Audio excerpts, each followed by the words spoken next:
Jumpa lagi dengan saya, Willy The Rooms. Tetap di The Sinners Channel.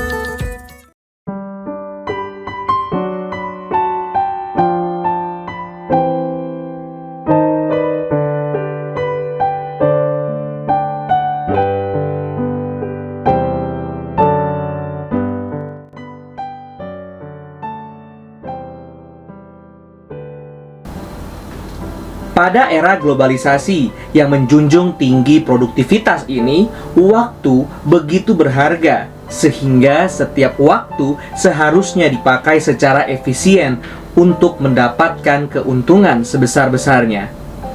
Ungkapan ini juga dapat diartikan bahwa waktu begitu berharga, sehingga harus dijaga dan dihabiskan dengan bijaksana. Sama halnya dengan uang kita. Berbagai metode dikembangkan, diteliti, dipakai untuk mengatur waktu secara efisien. Orang-orang sukses biasanya terkenal dengan manajemen waktu mereka yang luar biasa. Ratusan artikel membahas metode dan tips putar manajemen waktu yang baik. Tetapi, mengapakah waktu begitu penting? Waktu begitu penting dalam hidup manusia karena waktu adalah wadah bagi kita melakukan segala sesuatu. Wadah bagi kita menjalankan hidup di dalam dunia ini. Kita semua terlahir ke dalam dunia yang terikat di dalam dimensi waktu. Andai waktu tidak hadir dalam kehidupan kita, tentu akan terjadi banyak kekacauan dan kebingungan dalam dunia ini. Allah kita adalah Allah yang mencipta segala sesuatu di dalam keteraturan. Ia menciptakan berbagai macam hal dengan ritme yang teratur. Ia menciptakan setiap hari secara berurutan dengan interval yang konsisten, dan pada hari ketujuh Ia menetapkan sebagai Sabat. Dan sampai detik ini kita bisa melihat hal ini terus dipakai dalam kehidupan kita sehari-hari. Tanpa adanya waktu, kita tidak berbuat apa-apa, bahkan berpikir sekalipun, karena kita diciptakan terikat dalam wadah ini, waktu. Jadi, kita diciptakan di dalam waktu, dan waktu adalah uang.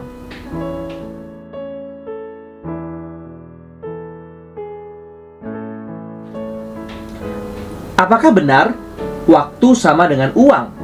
Waktu itu penting. Uang juga kita butuhkan untuk menjalankan hidup.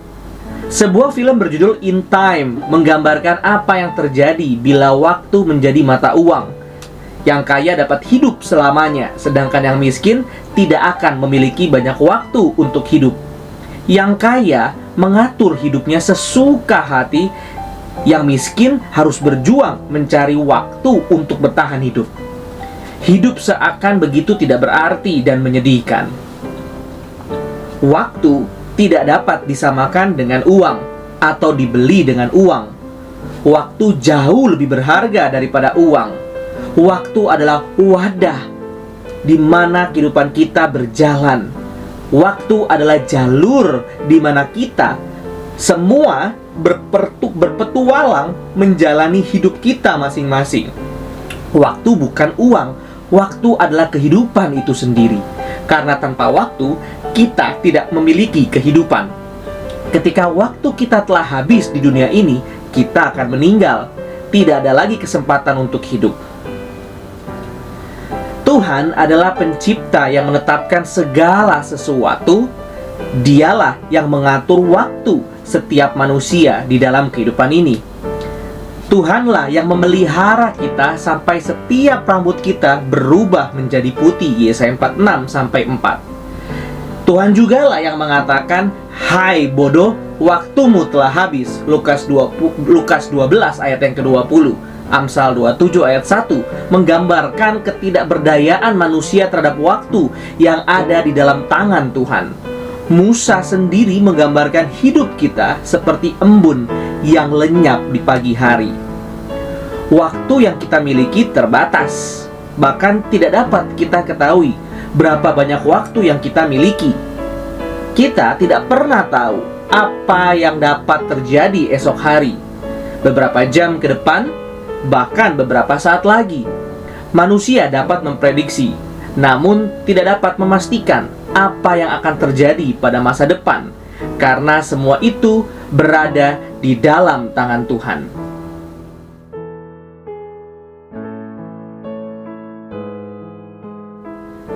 Di tengah-tengah zaman yang menawarkan berbagai macam aktivitas yang sangat menyenangkan, kita seringkali digoda untuk menjual waktu kita untuk mendapatkan kesenangan sesaat. Mulai dari hal yang secondary seperti sosial media, entertainment, atau touring, hingga kepada hal-hal yang dikategorikan primary seperti study, olahraga, dan aktivitas lainnya. Semua hal ini menuntut sejumlah waktu yang harus kita berikan sebagai bayarannya. Disinilah kita menyadari bahwa setiap pilihan dan keputusan kita ada sejumlah waktu yang harus diberikan, sedangkan jumlah dari waktu itu terbatas. Sebagaimana sebuah koin yang kesannya bisa kita gunakan untuk apapun yang kita mau, begitu juga waktu. Kita selalu beranggapan kita bisa memakainya untuk apapun yang kita mau. Kita seringkali tidak sadar bahwa waktu itu hanya dapat dilewati atau digunakan sekali. Begitu kita memutuskan untuk menggunakan waktu hidup kita bagi suatu aktivitas, maka semua waktu yang sudah digunakan tidak mungkin lagi kembali. Uang yang sudah digunakan tidak bisa ditarik kembali, tetapi masih dapat kita dapatkan melalui bekerja. Waktu tidak pernah bisa dikembalikan. Waktu hidup kita terbatas dan tidak bisa ditambahkan atau dikurangi. Dan waktu tidak dapat dilompati atau ditahan. Itulah prinsip waktu. Waktu itu kejam.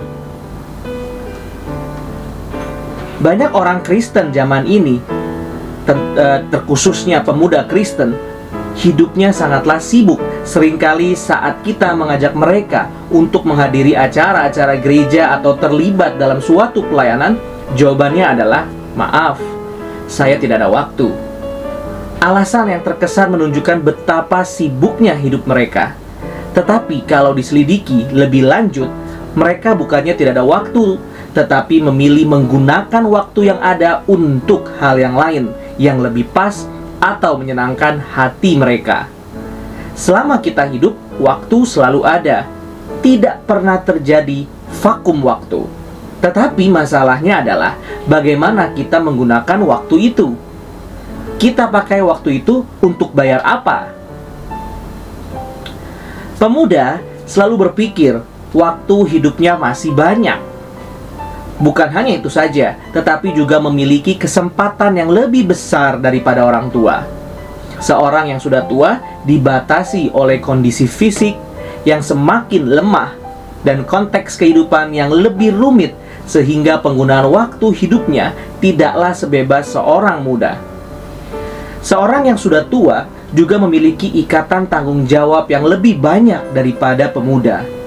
Tetapi, ironisnya, seorang yang sudah tua seringkali memiliki kebijaksanaan yang lebih dalam menggunakan waktu daripada para pemuda. Inilah yang sering kita temukan di sekitar kita.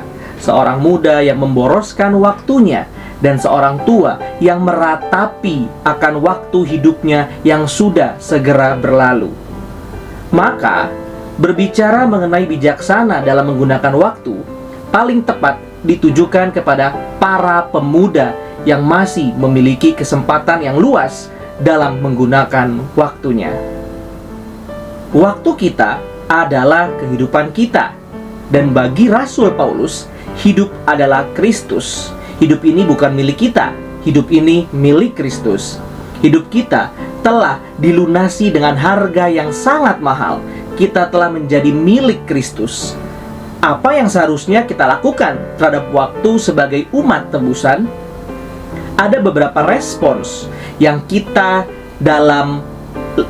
lihat dalam Alkitab. Pertama, umat Israel menghabiskan waktu mereka dengan bersungut-sungut dalam perjalanan mereka di padang gurun. Di tengah-tengah segala mujizat yang terjadi di tengah-tengah mereka menyembah, beribadah kepada Tuhan, namun hati mereka jauh daripada Tuhan. Mereka berada dalam pemeliharaan Tuhan, namun mereka tidak mengerti dan malah mengecewakan Tuhan sebagai umat pilihan. Atau yang kedua, kita dapat berespons seperti Daniel yang meski berada di dalam pembuangan, ia tetap menjalankan panggilannya dengan baik, beribadah kepada Tuhan dengan setia, dan menjadi seorang Kristen yang bersaksi lewat segala hal yang dikerjakannya. Yang mana diri kita?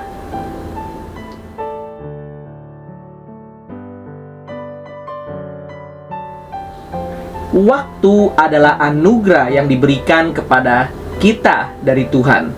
Pendeta Stephen Tong mengatakan bahwa waktu adalah aset yang paling berharga yang diberikan Tuhan kepada manusia selain keselamatan. Waktu tidak dapat ditukar dengan apapun di dunia ini, tidak bisa dibeli. Anugerah ini harus dipertanggungjawabkan kepada Sang Pemberi anugerah. Semakin bernilai suatu anugerah, tuntutan pertanggungjawaban semakin berat adanya. Semakin kita serius mempertanggungjawabkan suatu anugerah, semakin menyatakan kebesaran Sang Pemberi anugerah. Seberapa besar raja kita, Sang Pemberi anugerah? Bagaimana kita menghabiskan aset paling bernilai dalam hidup ini akan mencerminkan untuk siapa hidup kita ini. Rasul Paulus mengatakan, hidup adalah Kristus. Seluruh waktu hidupnya adalah untuk menyatakan rajanya, Tuhannya, juru selamatnya, tujuan hidupnya, dan makna hidupnya, yang tiada lain adalah Yesus Kristus. Jadi, bagaimanakah kita menghidupi hidup kita hari ini? Time is not money. Time is life. And life is Christ. Terima kasih. Tuhan Yesus memberkati. Puji Allah, puji Allah, puji Allah Tritunggal. Mulia-mulia bagi Allah, pemberi kurnia keselamatan.